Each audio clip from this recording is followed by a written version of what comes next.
हेच कृषी मंत्री जर शेतामध्ये शेतकऱ्यांनी जर गांजा पिकवला तर शेतकऱ्याच्या बांधावर तोंड घेऊन हे कृषी मंत्री येतील, पोलीस अधिकारी येतील, तहसीलदार येतील, शेतकऱ्याचा पंचनामा करते. कोकाटे फक्त नावाला कृषी मंत्री आहेत, हा कसाही आहे.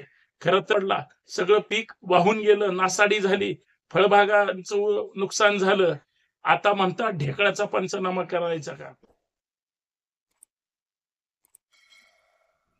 तर मुख्यमंत्र्यांनी ह्याची मुख्यमंत्री पदावर जो व्यक्ती आहे त्यांनी राज्याची गरिमा राखून या कृषी मंत्र्याची हकालपट्टी केली पाहिजे. कारण हे पहिलं वक्तव्य नाही. याच्या अगोदर शेतकरी कर्ज कशासाठी घेतात? मौज मजा करण्यासाठी, लग्न करण्यासाठी, साखरपुडे करण्यासाठी. हेच वक्तव्य या कोकाटेने केलंय. याच कोकाटेंना शिक्षा कुठल्या प्रकरणात झाली तर 30 वर्षापूर्वी गोरगरिबांची घरं या माणसांनी लाटली. असा माणूस कृषी मंत्री पदावर बसवला. याचा अर्थ फक्त जनतेचं शोषण करण्यासाठी, शेतकऱ्यांचं शोषण करण्यासाठी आणि घाणेरडी भाषा बोलण्यासाठी. अशा माणसाला नैतिक अधिकार नाही पदावर. बोला मुख्यमंत्री, हाच माणूस कृषी मंत्री म्हणून बसून तुम्ही शेतकऱ्यांची चेष्टा लावली का? मित्रांनो, याच मुद्द्यावर आपल्याला चर्चा करायची आहे. सर्वांना सप्रेम जय जाऊ, नमस्कार, जय शिवराय. मी संतोष शिंदे. या सामाजिक विचारपीठावर की शेतकऱ्यांच्या शेतात जाऊन काय ढेकळांचा पंचनामा करायचा का? म्हणजे हा कृषी मंत्री आहे का कसाही आहे जो शेतकऱ्यांचा फक्त अपमान करण्यासाठी जन्माला आलाय? माणिकराव कोकाटेंनी खरं तर पदावर राहू सुद्धा नाही. कृषी मंत्री पद जर माणिकराव कोकाटेंना जमत नसेल तर त्यांनी सपशेल राजीनामा द्यावा. कारण त्याच्यासाठी एवढंच आहे की माणिकराव कोकाटेंना मुख्यमंत्री पाठीशी घालतात, माणिकराव कोकाटेंना त्यांच्या पक्षाचेच अजित पवार पाठीशी घालतात, माणिकराव कोकाटेंना एकनाथ शिंदे काहीच बोलायला तयार नाहीत. ज्या शेतकऱ्यांच्या जीवावर, ज्या शेतकरी कष्टकरी कामगारांच्या आणि शेतकऱ्यांच्या पोराच्या पोरीच्या जीवावर हे सरकार सत्तेवर बसलंय, त्या शेतकऱ्यांची क्रूर चेष्टा हे सरकार करता याच्यापेक्षा दुर्दैवी गोष्ट दुसरी कुठलीही नाही. माणिकराव कोकाटेंची हिंमत कशी होते की इतका अवकाळी पाऊस पडलाय, अचानक जूनचा पाऊस मे मध्ये पडलाय आणि शेतकऱ्याचं सगळं वाहून गेलंय. तुम्ही ढेकळाचे पंचनामे करा किंवा सरकारचा पंचनामा करा. आता सरकारचाच पंचनामा करायची वेळ आली, एवढं या माध्यमातून सांगावं लागेल. शेतकऱ्यांची चेष्टा फडणवीस सरकारने लावली. शेतकऱ्यांच्या ढेकळाचा पंचनामा करायचा का? कृषी मंत्र्याकडून चेष्टा चालवली आहे. राज्यातला शेतकरी उद्ध्वस्त झालाय, परंतु ना कृषी मंत्र्याला काय देणं घेणं आहे, ना मुख्यमंत्र्याला काय घेणं आहे, ना उपमुख्यमंत्र्यांना काय देणं घेणं आहे. म्हणजे शेतकरी उद्ध्वस्त झाला अवकाळी पावसामुळे. शेतकरी फळबागा असतील, आंबे असतील, टोमॅटो असतील किंवा कांदा असेल, जे जे शेतकऱ्यांनी पिकवलंय जमिनीत तसंच नासून गेलं. इतका पाऊस पडलाय, शेतात गुडघाभर पाणी आहे. शेतात जे काही हाताला होतं ते नाहीसं झालंय. शेतकऱ्याच्या डोळ्यात अश्रू आहेत, शेतकऱ्याच्या कुटुंबाच्या डोळ्याच्या अश्रू आहेत. शेतकरी उद्ध्वस्त झालाय आणि हा म्हणतात ढेकळाचा पंचनामा करायचा का? हेच कृषी मंत्री जर शेतामध्ये शेतकऱ्यांनी जर गांजा पिकवला तर शेतकऱ्याच्या बांधावर तोंड घेऊन हे कृषी मंत्री येतील, पोलीस अधिकारी येतील, तहसीलदार येतील, शेतकऱ्याचा पंचनामा करतील. परंतु जूनचा पाऊस मे मध्येच पडलाय, अचानक पाऊस पडला, सगळं पीक वाहून गेलं, नासाडी झाली, फळबागांचं नुकसान झालं. आता म्हणतात ढेकळाचा पंचनामा करायचा का? हे कोकाटे फक्त नावाला कृषी मंत्री आहेत, हा कसाही आहे. खरं तर मुख्यमंत्र्यांनी ह्याची मुख्यमंत्री पदावर जो व्यक्ती आहे त्यांनी राज्याची गरिमा राखून या कृषी मंत्र्याची हकालपट्टी केली पाहिजे. कारण हे पहिलं वक्तव्य नाही. याच्या अगोदर शेतकरी कर्ज कशासाठी घेतात? मौज मजा करण्यासाठी, लग्न करण्यासाठी, साखरपुडे करण्यासाठी. हेच वक्तव्य या कोकाटेने केलंय. याच कोकाटेंना शिक्षा कुठल्या प्रकरणात झाली तर 30 वर्षापूर्वी गोरगरिबांची घरं या माणसांनी लाटली. असा माणूस कृषी मंत्री पदावर बसवला. याचा अर्थ फक्त जनतेचं शोषण करण्यासाठी, शेतकऱ्यांचं शोषण करण्यासाठी आणि घाणेरडी भाषा बोलण्यासाठी. अशा माणसाला नैतिक अधिकार नाही पदावर. बोला मुख्यमंत्री, हाच माणूस कृषी मंत्री म्हणून बसून तुम्ही शेतकऱ्यांची चेष्टा लावली का? मित्रांनो, याच मुद्द्यावर आपल्याला चर्चा करायची आहे. सर्वांना सप्रेम जय जाऊ, नमस्कार, जय शिवराय. मी संतोष शिंदे. या सामाजिक विचारपीठावर आपल्या सर्वांचं मनपूर्वक हार्दिक स्वागत. विनंती एवढीच आहे, विषय गंभीर आहे, वेगळा विषय घेऊन आलेला आहे, शेतकऱ्यांच्या हितात आहे, म्हणून व्हिडिओ शेवटपर्यंत पहा, जास्तीत जास्त शेअर करा आणि चॅनल सबस्क्राईब करायला विसरू नका. नोटिफिकेशन ऑल ठेवा. प्रत्येक व्हिडिओ पाहत चला, एवढीच माफक अपेक्षा आहे. महाराष्ट्रात कृषी मंत्री पदावर आजपर्यंत राहून सुद्धा अशी कुणी टिंगलटावाळी शेतकऱ्यांची केलेली नव्हती.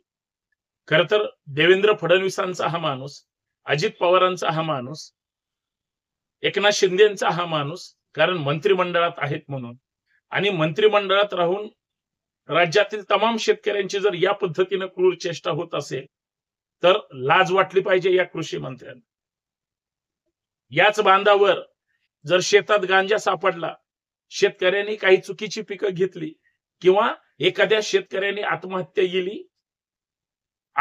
केली तर हेच कृषी मंत्री, हेच मुख्यमंत्री, हेच जिल्ह्याचं तालुक्याचं प्रशासन त्या शेतकऱ्याच्या बांधावर जाणार की नाही?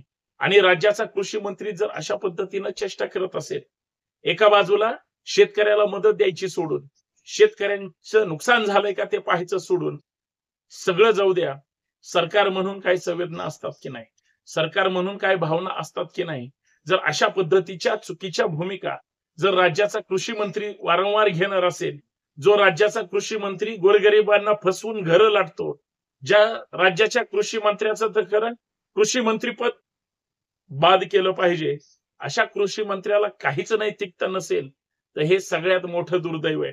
संभाजी ब्रिगेडच्या वतीनं तर राज्य सरकारला आम्ही मागणीच करतोय की या माणिकराव कोकाटेंचं कृषी मंत्री पद त्या ठिकाणी काढून घ्या, त्यांना त्या मंत्रिपदावरून हकालपट्टी करा. हा माणूस जर सरकारच्या खुर्चीवर बसून, ज्या सरकारला मायबाप सरकार म्हणतात, त्या सरकारच्या खुर्चीला बसून शेतकरी उद्ध्वस्त झालाय बांधावर, आणि हा म्हणतोय तुमच्या काय ढेकळाचं त्या ठिकाणी पंचनामे करत बसणार का? म्हणजे ही बेगडी हिंमत येते कुठून? हा शेतकऱ्यांच्या प्रति एवढा वाईट भावना व्यक्त करतो कसा? हा माणूस आहे की जनावर आहे? श्रीमंतीचा माज, पदाचा माज, पैशाचा माज हा प्रत्येक राजकारण्यांना मातीत घालण्याचं काम करतो. माणिकराव कोकाटे साहेब काय वेगळं बोलत नाही. मित्रांनो, ही हिंमत का होती याचं कारण एवढं आहे, ह्यांचे जे पाठीराखे नेते आहेत, यांचे जे वरिष्ठ आहेत, हे कितीही बेताल वक्तव्य महाराष्ट्रात देशात कुणीही जरी केलं तरी पाठीशी नेता खंबीरपणे उभा राहतो. माणिकराव कोकाटे ज्या राष्ट्रवादी काँग्रेस अजित पवार गटाचं काम करतात, अजित पवार जर माणिकराव कोकाटेंच्या पाठीशी खंबीर उभे असतील तर माणिकराव कोकाटेंचं कोण वाकडं करणार? माणिकराव कोकाटेंचा कोण राजीनामा मागणार?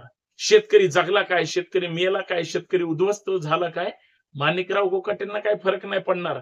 हजारो कोटी रुपयाचा मालक आहे. शेतकऱ्यांनी मतदान जरी नाही माणिकराव कोकाटेंना केलं तरी पैसे वाटून माणिकराव कोकाटे निवडून येऊ शकतात.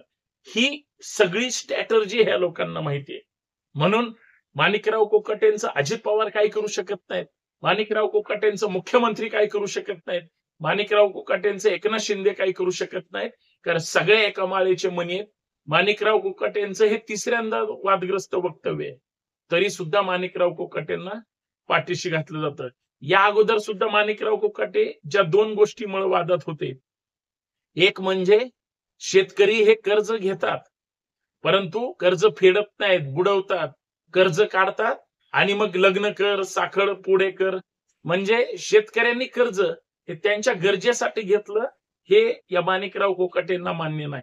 माणिकराव कोकाटेंना मान्य काय? यांच्यासारखं 50 खोके घेऊन पक्षाला विकायचं, मतं विकायची, सगळ्या भावना पक्षश्रेष्ठींच्या पायदळी ठेवायच्या, आपल्या वरिष्ठ नेत्याला फसवायचं, गद्दारी करायची आणि राजकीय सेटलमेंट करायची, हे माणिकराव कोकाटे आणि त्यांच्या पक्षाचं आणि त्यांच्या विचारांचं ध्येय असावं. आता कुठलाही सरकारमध्ये असणारा पण सरकारच्या बाजूने विरोधकांवर टीका करणारा एकही माईकाला बोलणार नाही. सगळे सरकारचे प्रवक्ते, तिन्ही पक्षाचे, माणिकराव कोकाटेंची निषेध करण्याची हिंमत आहे का? त्यांच्याविषयी, शेतकऱ्यांविषयी असं बोललं म्हणून काही कारवाई करा म्हणण्याची हिंमत आहे का? नाही. सगळे माणिकराव कोकाटेंच्या तुकड्यावर जगणारी लोक असावीत असा माझा समज आहे. त्याचं कारण असं आहे, हेच जर महाविकास आघाडी किंवा इतर पक्षाच्या लोकांनी जर कोण बोललं असतं, ह्यांनी फाडून खाल्लं असतं किंवा सरकार जर दुसरं असतं, तर ह्यांनी लचके तोडले असते. आता हे बोलणार नाहीत, कारण सगळे खुर्चीचे आणि लाभाचे धनी आहेत. हे विसरून चालणार नाही. मित्रांनो, हे गंभीर आहे. शेतकऱ्यांचे एवढे शेतकरी नेते, सगळ्यांनी वेगळ्या पक्षाशी नेत्याशी सेटलमेंट केली. एक सुद्धा शेतकरी नेता पुढे येऊन तयार नाही या माणिकराव कोकाटेंचा निषेध करायला.